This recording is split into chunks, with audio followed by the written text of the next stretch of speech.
Salut à tous, cette nuit, c'était l'Adepticon avec pas mal de grosses révélations. Vous savez, d'habitude, j'essaie de vous le streamer, mais là, ça faisait 4 heures du matin. C'était un petit peu trop difficile. Donc, on va regarder ce matin, on va faire un condensé de tout ce qui s'est passé. Alors déjà, première chose à noter, qui est très notable, c'est que on peut noter que notablement, eh bien, ils ont complètement changé leur setup de présentation. Ils sont dans le studio, là où d'habitude, ils tournent les rapports de bataille, ils font la présentation. Et on a quelque chose qui n'est pas en direct et qui est vraiment enregistré, retransmis. Et honnêtement, je trouve que ça passe beaucoup mieux, que ça fait beaucoup plus pro, qu'on est beaucoup plus à l'essentiel. Et voilà, donc c'est plutôt une très bonne chose. Allez, on va regarder tout ce qu'on nous a présenté. Alors, on va commencer avec l'officialisation de la nouvelle version de Age of Sigmar, la V4. Vous avez ici les traductions, donc comme ça, vous devinez qu'elle sera en anglais, en français, en allemand, en italien, en espagnol, en chinois, en japonais. Voilà. Donc, eh bien, Sigmar a menti sur le coût en fait que peut avoir d'être reforgé. Donc, les Skaven aussi se sont cachés, on n'en avait pas entendu parler jusqu'à présent, et là maintenant, ils reviennent. Donc, il y a une cinématique qui est vraiment sympa que je vous laisse regarder. Là, on va pas regarder les cinématiques parce que ça prendrait trop de temps, hein. La plupart du temps, ça prend moins de 3 minutes. Là, le but, c'est d'aller plutôt à l'essentiel. Donc, ce qu'on vous dit, par contre, c'est qu'il y a un virage narratif assez complet qui va s'accompagner aussi. Donc là, je pense vraiment que c'est faire tomber les Stormcast de leur pied d'immortalité, tout simplement, et aussi un gros changement en termes de jeu. Donc je vous posais la question dans Tarif et News, est-ce que du coup la nouvelle version peut-être pouvait vous faire peur sur les changements de règles? Eh bien, ceux qui pouvaient peut-être avoir peur ne vont pas être forcément rassurés parce que on n'est pas dans la continuité, on est sur vraiment des nouvelles mécaniques. Alors, de ce qu'on peut lire, il nous parle un petit peu d'interaction, de simplicité, mais de plus grand format. Enfin bon, facile à jouer, difficile à maîtriser, c'est quelque chose qu'on entend pour tous les jeux. Ça, c'est l'argument commercial que vous allez trouver à chaque fois. C'est très facile à jouer, mais c'est avec une grande profondeur, donc c'est toujours ce qui est recherché. C'est plus ou moins vrai à chaque fois, mais forcément, si tous les jeux sont ce type-là, il y en a où ce sera un peu plus vrai. J'attire peut-être votre attention un petit peu sur les décors qui sont au fond. Je me demande si ce pas des décors qui vont pouvoir ressortir, enfin sortir en tout cas prochainement, là, ici, là. Donc voilà, moi j'aime bien regarder comme ça, regarder un petit peu les décors, parce que c'est quand même des éléments assez sympathiques. En tout cas, il y aura pas mal de changements en termes de règles, même sur le double tour. Alors, ils ont dit que le double tour sera remplacé par une décision, c'est marqué là, en commençant par le double tour qui a été changé en une décision cruciale qui influencera la façon de marquer des points. Donc là, vraiment, on aimerait en savoir plus, mais est-ce qu'il est toujours là? Peut-être, mais peut-être qu'en fonction de ce que vous allez choisir, eh bien, le scoring sur les objectifs, peut-être, sera différent. Hein, on est vraiment sur la façon de marquer des points. Si vous êtes le premier joueur du tour, peut-être vous allez marquer un petit peu moins de points qu'en étant le deuxième joueur du tour. Je pense... Et ils ne disent pas qu'il a disparu. Après, peut-être qu'il a disparu, mais je pense qu'il y a quelque chose là-dedans où on va garder quand même cette saveur, qui est le double tour, qui est quand même emblématique de Age of Sigmar, mais on va y introduire voilà, un choix avec un système de points. Alors, en ce qui concerne eh bien, les Battle Tomes, on peut tout mettre dans la bibliothèque. On va pas dire jeter, parce qu'on est des collectionneurs, donc on va les mettre dans la bibliothèque, mais plus rien ne sera d'actualité. Les fiches d'unité vont changer, tout ce qui est stratagème vont changer, enfin, etc. Forcément, les traits de magie. Voilà, donc ça va ressortir au fur et à mesure des années. Et par contre, ce qu'il va y avoir, c'est que le jour de la sortie, en téléchargement, vous allez avoir des packs avec les traits de bataille, les sous-factions, les optimisations, les domaines de sort, les chartes de chaque unité. Donc les chartes, c'est les data sheets, data slates, ça dépend, je sais pas comment on l'appelle. Donc voilà, bon, après, c'est bon parce que à chaque fois qu'il y a un remaniement complet de l'ensemble des factions, vous êtes sur un moment d'équilibre global où c'est pas la dernière faction qui est sortie qui est la plus forte, hein, même si des fois ce n'est pas toujours le cas, mais il y a toujours des petits moments d'équilibrage. Là, on est sur une version où, eh bien, ça fait pas 3 ans que votre codex ou votre battle tome est sorti et que forcément, vous n'avez pas forcément accès à toutes les mécaniques qui ont été développées. Donc c'est plutôt une bonne chose. Et puis après, vous avez Spearhead, où là, tout simplement, je pense que c'est l'équivalent du mode patrouille à Warhammer 40 000, c'est-à-dire que vous allez jouer avec votre boîte. Alors, je ne sais plus comment ça s'appelle, les boîtes pour Age of Sigmar. Je pense que ça s'appelle Spearhead, de toute façon, c'est Spearhead. Donc, vous avez votre boîte À l'intérieur, vous allez avoir ces cartes spécifiques, sans doute, et les règles vont être un petit peu différentes, hein, pour ceux qui ne connaissent pas le principe. C'est-à-dire que dans Age of Sigmar, eh bien, il y aura un profil particulier, et dans Spearhead, il y aura un autre profil, histoire d'équilibrer en fait tous les, j'appelle ça les bataillons, tous les bataillons ensemble. Donc voilà. Et puis, bah voilà, faut vous attendre à des tonnes et des tonnes de nouvelles figurines qui vont sortir. Et puis vous pouvez vous abonner à la newsletter, soit du côté Stormcast, soit du côté Skaven. Alors pareil, hein, c'est un petit peu tôt pour le savoir, mais du coup, je serais curieux d'avoir votre sentiment maintenant avec cette première présentation. Est-ce que du coup, vous êtes un petit peu frileux? Au contraire, est-ce que vous êtes excité parce que du coup, ça va vraiment changer par rapport à la V3? Voilà, bah, n'hésitez pas à me remettre ça dans les commentaires. Ensuite, on a la présentation du boss final, hein, pour Dawnbringer, le livre 6 qui sera le dernier. Eh bien, vous avez Abraxia, donc Abraxia qui est l'élu des élus, celle qui dirige la Varangarde, celle qui a eu les meilleures notes, tout simplement, à l'école des Varangardes. Donc, elle est équipée, voilà, avec une lance du chaos. Alors ça, c'est la forme primaire du chaos. Donc, tout ce que ça touche, c'est transformé en essence primaire du chaos. Donc, c'est une arme extrêmement redoutable. Donc, on peut imaginer qu'en termes de règles, ça va être ultra powerful. Donc voilà, elle est sur une grosse bestiole, voilà, elle est équipée, enfin elle est présentée avec donc les chevaliers, la Varangarde. Je pense que du coup ça va être le format de la boîte, hein, de Dawnbringer. Vous savez qu'à chaque fois dans la boîte de Dawnbringer vous avez le personnage mis en avant, plus un petit peu des anciennes figurines, voilà. Donc si vous voulez la voir séparément, il faudra attendre un tout petit peu par la suite. En tout cas, eh bien, en termes de look, moi je trouve que c'est assez séduisant, hein, c'est clair. Il y a une bonne dynamique sur la figurine. Donc bah voilà, reste plus qu'à voir ce livre et puis surtout comment ça va se terminer, hein, comment ils vont amener le changement entre la fin de Dawnbringer et puis le début de la nouvelle version d'Age of Sigmar. On verra. En tout cas, sans doute, on aura un très gros changement. Et puis ensuite, on a ces décors spécifiques de faction, voilà, que je trouve très réussi. Moi, je l'aime beaucoup. Là, il est très dynamique avec comme ça les. Even Games, hein, ça fait longtemps que maintenant, il maîtrise suffisamment le plastique et la résistance du plastique pour pouvoir se permettre de faire des éléments qui peuvent paraître un peu fragiles, mais qui au final ont quand même une bonne résistance et qui font des choses assez aériennes, avec typiquement cette pierre un petit peu volante, là voilà, cette sorte de rubis du chaos, plus l'étoile. Ça, c'est vraiment assez classe. Et je pense qu'il y a moyen toujours même de récupérer ça, même si c'est pas pour jouer à Age of Sigmar, pour faire une belle table. Alors pour The Old World, on a eu les orques, et ben voilà, fort naturellement, maintenant on a les nains. Donc vous avez la prochaine boîte de nains qui va sortir, ça va être sur le même profil que, le même style que la boîte pour les orques. Donc c'est-à-dire que dans cette boîte-là, vous n'avez pas de livre de règles, vous avez uniquement des anciennes figurines, tout est fait en plastique.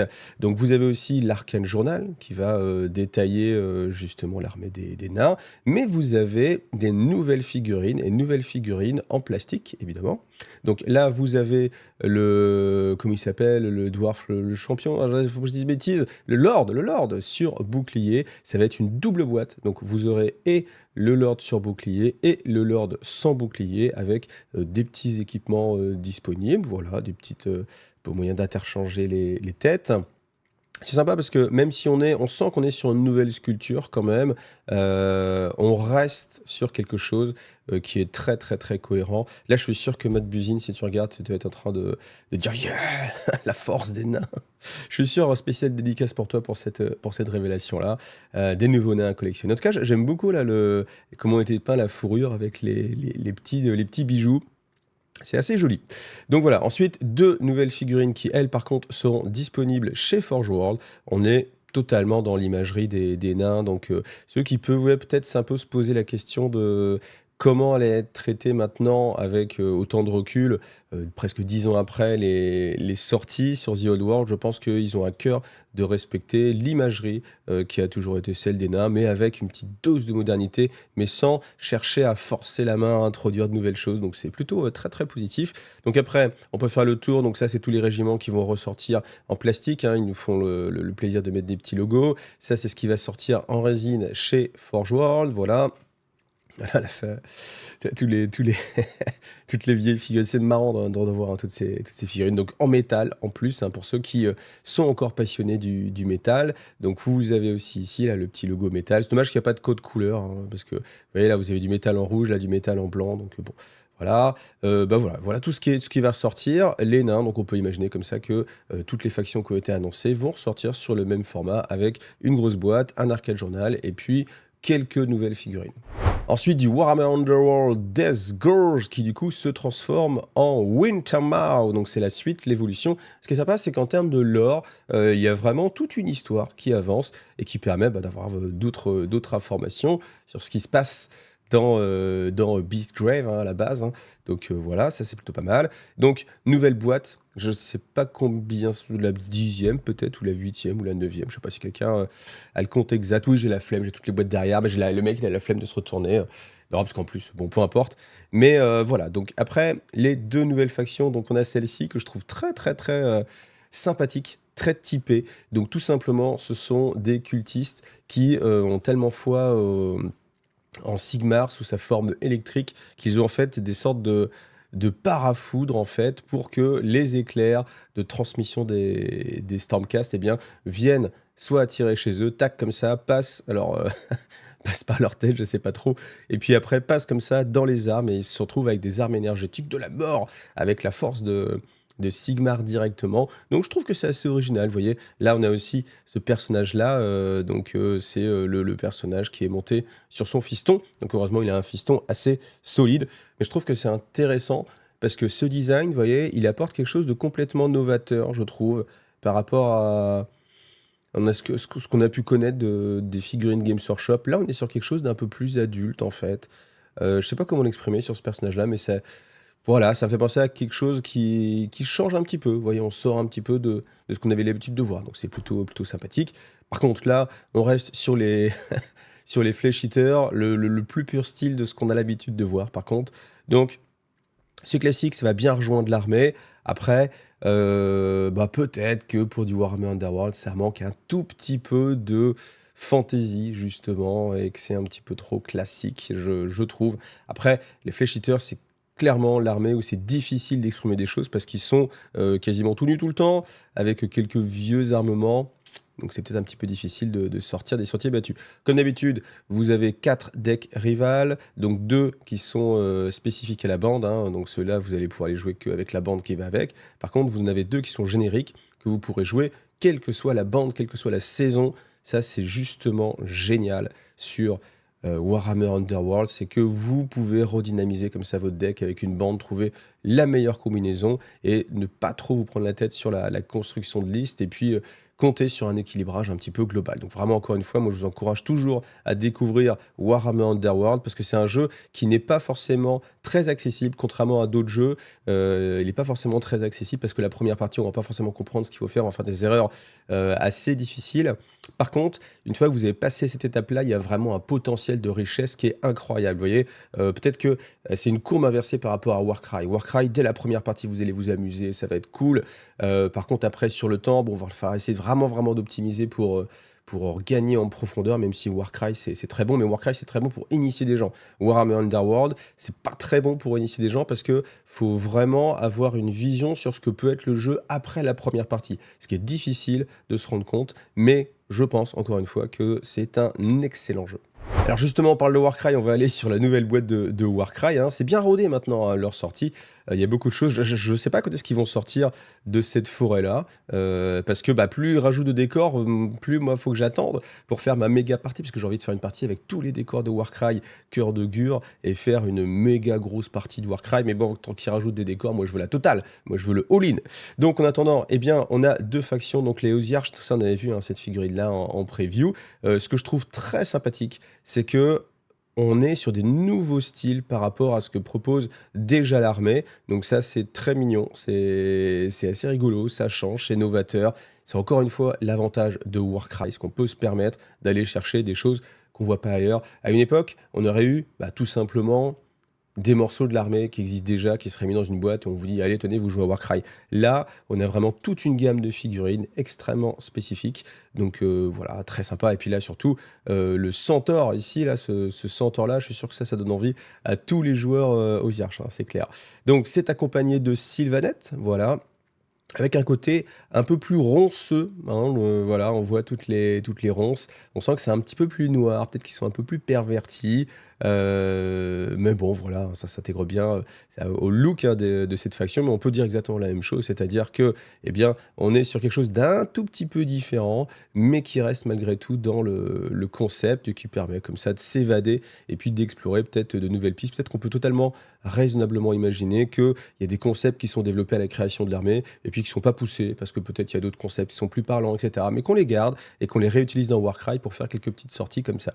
Et puis on termine avec ça, alors ça me fait très plaisir parce qu'on a un gros décor. Là, en fait, pour vous donner un peu l'idée, c'est qu'ils sont dans une forêt où les arbres sont vivants, enfin les arbres c'est vivant d'accord, mais ils se déplacent et ils mangent en fait, alors ils sucent le sang, hein, des sortes d'arbres vampires, et en fait, ils se déplacent. Et en fait, ça n'a pas été très très représenté dans les débuts. Là, avec la dernière boîte, il y a un arbre, on voit un petit peu marcher, c'était pas mal. Mais là, ils ont poussé encore le concept avec celui-ci. Et chose intéressante, il y a peu de bambou, on a à peu près qu'une centaine de ficelles, donc ça devrait être gérable.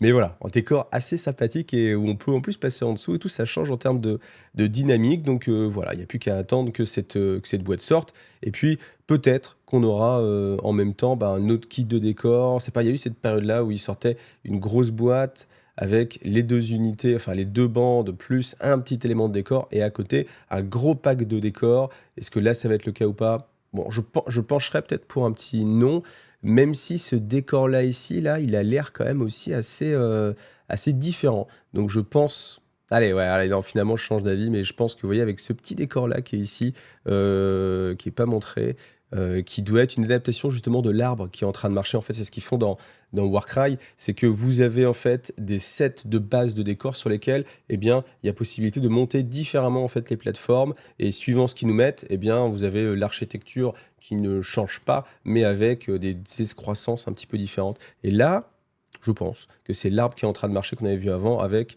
un petit peu plus de choses mises sur le dessus. Donc peut-être, allez, on va se risquer au pronostic d'un autre pack de décors qui sortira à côté. Ah, on n'a pas fini les gars pour la peinture. Et ensuite, pour Warhammer 40 000, vous me direz, pour Warhammer 40 000, c'est plutôt un petit peu très light. Hein, mais bon, en même temps, on annonce aussi la nouvelle version d'Edge of Sigmar. Donc voilà, on met le focus sur le Medfan, on va dire. Donc on a l'annonce du codex Space Marine du Chaos avec 2 nouvelles figurines. Voilà, donc ça va être le service minimum à chaque fois. Le codex et 1 ou 2 figurines. Là, c'est 2 figurines. Donc c'est plutôt pas mal.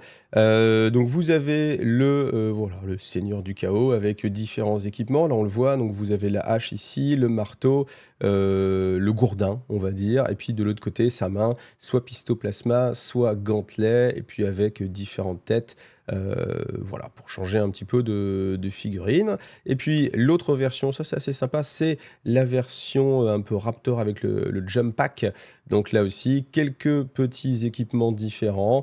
Vous avez soit la double paire de griffes, soit la hache, soit le plasma, et puis avec des têtes aussi un peu différentes. Voilà. Donc après, ce qu'on nous apprend aussi, c'est qu'il y aura 8 détachements de... Non, je sais plus où c'est, là, voilà, tac. 8 détachements, dont un spécifique pour Vashtor the Archifan. Donc, très bonne chose. Hein, vivement qu'il développe le lore, et puis vivement qu'on arrive à une sortie avec peut-être que du Vashtor à l'intérieur, avec peut-être que du Dark Mechanicum, hein, peut-être. Hein, donc, il faut attendre, ça arrivera un jour. Et puis, ce sera accompagné de packaging, donc de Battle Force, de grosses Battle Force. Donc là, vous avez les Determinators, les élus, les possédés, du Space Marine du Chaos. Voilà. Enfin, je vous laisse lire un petit peu. Donc sans doute, il y aura une remise financière à l'achat de cette boîte-là. Voilà, donc à vous de voir si ça peut être intéressant ou pas. Ça peut être une bonne façon aussi de démarrer l'armée. Voilà, à défaut d'avoir une boîte un petit peu collector, hein, comme on a pu l'avoir pour l'Army 7 TOW, avec justement les croûtes. Et puis voilà, hein, ça c'est tout ce qu'on va avoir pour Warhammer 40 000. Alors sur Kill Team, Kill Team, on va de nouveau avoir une nouvelle boîte qui va s'appeler Termination. C'est marrant parce que on n'a pas encore eu la boîte qui est intermédiaire. Il y a une boîte qui va sortir prochainement et qui sera intermédiaire parce qu'on a déjà vu en fait avec les Mandrakes et puis les Night Lords. Elle n'est même pas encore sortie, vous avez déjà l'autre boîte. Alors c'est là où des fois je trouve qu'en termes de communication, ça va un peu vite. Ça va un peu vite parce que là, on nous annonce une boîte et l'autre n'est pas encore sorti. On l'a vu à l'autre annonce, mais voilà, c'est là où des fois je trouve que ça peut, bah, je sais pas, ça peut donner envie d'attendre et puis, enfin voilà, je sais pas. Après, ils gèrent évidemment leur communication comme ils veulent. Par contre, ce qui est très très cool, c'est que pour la Ligue de Wotan, on a tout un set de nouvelles figurines avec beaucoup de caractères. Ce qui veut dire que si vous jouez exclusivement à Kill Team, eh bien, vous allez avoir des figurines avec beaucoup de profils différents. Vous allez pouvoir vous amuser avec chacun son petit rôle. Moi, j'ai vraiment lui, là, avec le petit bonnet, la barbichette, là, enfin, il a vraiment du caractère, je trouve. Donc là, c'est très sympa. Voilà, vous avez un peu de tout, du sniper, de l'arquebuse, enfin de l'arquebuse, de l'arbalète, je voulais dire pistolet, arbalète, bolt plus hache, des équipements assez ésotériques. Le bout pompe, voilà, le sniper. Toujours le changement un petit peu voilà, dans les personnages. Même si elle, du coup, avec son armure vraiment costaud, le côté un petit peu assassin, un petit peu discret du double couteau, je trouve qu'avec la grosse armure, c'est... Voilà, je pense qu'ils auraient peut-être pu faire une petite armure un petit peu plus légère, en tout cas pour l'équipement. Donc voilà. Et puis après, ça on a l'habitude, ça c'est un set qui va recevoir juste une petite grappe d'amélioration, c'est pour le culte stealer. Donc voilà, avec, vous voyez, hein, quelque chose en plus. Alors, dans le détail, je ne vais pas reconnaître toutes les têtes, mais vous allez avoir des têtes en plus. Ça, ce bras-là, je pense que ça, c'est une nouveauté. Peut-être aussi, là, cette matraque. Là, cette tête-là aussi, elle me dit rien, mais bon, voilà. Peut-être que ça existait déjà. Là, le médic, sniper, voilà, des postures un petit peu différentes. Et c'est accompagné de cette suite-là. Ça, par contre, c'est un petit peu une mauvaise surprise parce que je pense que tous les joueurs Cult Stealer ont déjà cette boîte, voire même en 2 exemplaires, parce qu'à l'époque, elle était ressortie dans une compile. Et je m'étais déjà fait cette remarque que tout le monde avait déjà cette boîte-là. Et comme c'est des persos très typiques, bon, il n'y a pas d'intérêt à en avoir 2. Et forcément, cette boîte-là va faire un petit peu double emploi pour tous les joueurs Cult Stealer qui voudraient avoir des choses en plus. Donc ça, c'est un petit peu dommage. Un petit peu le bémol. Par contre, ces décors-là, je vous en avais déjà parlé parce qu'on les voyait en fait, ils étaient empilés les uns contre les autres, ça faisait un mur avec ces portes-là. Je dit, bah tiens, là, on a sans doute des nouveaux décors. Donc c'est ici, ils sont là. Donc c'est des décors qui permettent de cacher quand même le patriarche, donc ils sont quand même assez hauts. Là, on voit un peu la taille. Ça fait 2 fois un humain, on nous dit. Donc bon, voilà, vous imaginez bien la taille de la figurine qui va faire la taille de la porte. Et vous en avez 2 qui sont à l'intérieur. Donc on est vraiment sur le même système, 2 bandes, plus leur carte de faction, etc. Et puis des petits bouts de décor, mais pas trop. Voilà, ça c'était pour Kill Team. Et ensuite, on termine avec Horus Heresy, pas grand chose à se mettre sous la dent. Vous avez juste voilà, une planète qui ressemble à Mars, mais en même temps, elle est un peu light, hein, elle n'est pas très mécanisée pour Mars. Et puis, vous avez après l'engrenage comme ça qui apparaît. Alors, c'est pas un engrenage perverti. Je pensais qu'on allait vraiment. Moi, j'adore vraiment le Dark Mechanicum, que ce soit dans Warhammer 40 000 ou dans les Hérésies d'Horus. Je pensais que ça allait être un petit peu ça, mais en fait, là, non. Donc, peut-être que le rouage va se rouiller avec le temps, vous voyez, et que du coup, c'est une feinte. C'est une feinte, ou alors que vraiment on aura une bonne grosse dose, bon, je le sentirai plutôt comme ça, on a plutôt une bonne grosse dose de Mechanicus qui va arriver pour les résidus russes, et puis c'est bon parce que ça va être des choses qui vont peut-être pouvoir aussi se transposer dans Warhammer 40 000, donc que vous soyez joueur de Warhammer 40 000, joueur d'Horus Heresy, eh bien vous allez peut-être pouvoir profiter un petit peu de tout ça, en tout cas si vous êtes joueur de résidus russes, c'est très très bon. On peut aussi imaginer que forcément ça va rejoindre Légion Impérialiste, et que dans Légion Impérialiste, on va avoir du Mechanicus aussi qui va pouvoir être jouable prochainement. Mais bon, ça, a priori, c'est plus ou moins une certitude. Pour avoir discuté très récemment avec des gens chez Games Workshop, lors d'une réunion avec les gens qui ont partenariat chez Games, et ben, ils me disaient qu'il y avait vraiment de très très grosses choses à arriver sur les jeux impérialistes. Parce que moi, en fait, je lui ai dit, je lui ai demandé, je lui ai dit, bah tiens, elle a des petits cônes, les jeux impérialistes, il n'y a rien, c'est bizarre. Et puis il me dit, non, enfin, après, voilà, on ne croit pas, mais il m'a dit non, non, rassure-toi, vraiment, il y a d'énormes choses, des choses incroyables qui vont arriver pour Légion Impérialiste. Donc, il faut juste patienter. Voilà. Puis en même temps, bon, comme tout le monde se lance dans le jeu, il faut attendre aussi de peindre les armées, ça vous donne le temps de peindre vos armées, de vous préparer. Et on termine avec du Necromunda. Donc Necromunda, voilà, on a juste cette image-là, et puis on voit après que ça descend, donc on part à l'exploration des souterrains, voilà. Et après, ce qui change aussi, vous voyez, le logo est différent. Là, on a un logo beaucoup plus métallique par rapport au logo traditionnel. Donc voilà. Après, alors je vous ai magnifié l'image. Vous voyez, j'ai essayé de booster un peu les contrastes pour qu'on voit le plus. Et puis bon, pour moi, clairement, on est sur une équipe de Vansar, hein. C'est assez net, hein, voilà. Bon après, et ben voilà, avec le boost, suivant la luminosité, vous pouvez peut-être encore même gérer un peu la luminosité de votre écran pour essayer de lire un petit peu les figurines qui qui nous sont cachés. Donc voilà, c'est assez sympathique. Et puis voilà, ça annonce peut-être pas mal de choses aussi hein, sur Necromunda, peut-être une nouvelle façon de jouer. On s'en va en fait des plaines, et puis voilà, des plaines du désert, et puis on va aller sur les profondeurs. Voilà. Et voilà, bien évidemment, on reparlera de tout ça en temps et en heure dans Tarif et News, toutes les informations, tout ce que je recevrai, je vous ferai un unboxing de talent, mais en tout cas, si on a un... Enfin là, je pensais aux décors qui sont derrière, là, la cité vraiment qui sort, la cité des Skaven, qui arrive. Bah, ça peut être vraiment super classe en termes de décor. Si vous avez envie de vous faire des tables à thème, ça peut être super top. Si vous avez envie de vous lancer aussi dans l'aventure Age of Sigmar, et ben ça peut être aussi le bon moment, parce que même ceux qui ont été déçus par ce que c'était les règles en V3, là ils annoncent quand même de gros changements. Donc ça peut être aussi l'occasion de retrouver, enfin, ou de trouver peut-être un jeu qui correspond plus à ce que vous voulez. Voilà. Merci à vous d'avoir vu cette vidéo. Si ça vous a plu, comme d'habitude, le petit like, le petit commentaire. Pour me soutenir, comme d'habitude, vous pourrez commander, ou vous pouvez commander directement vos figurines sur le site de MyHobbyPlace. Vous avez 20% de remise sur tous les produits Games Workshop, et ça soutient aussi bien sûr la chaîne. Et puis sinon, vous avez Tipeee aussi pour soutenir directement. Ce sont les deux pieds qui me permettent de tenir sur la chaîne. Voilà, merci à vous, amusez-vous bien avec les figues. Allez, à bientôt, salut à tous.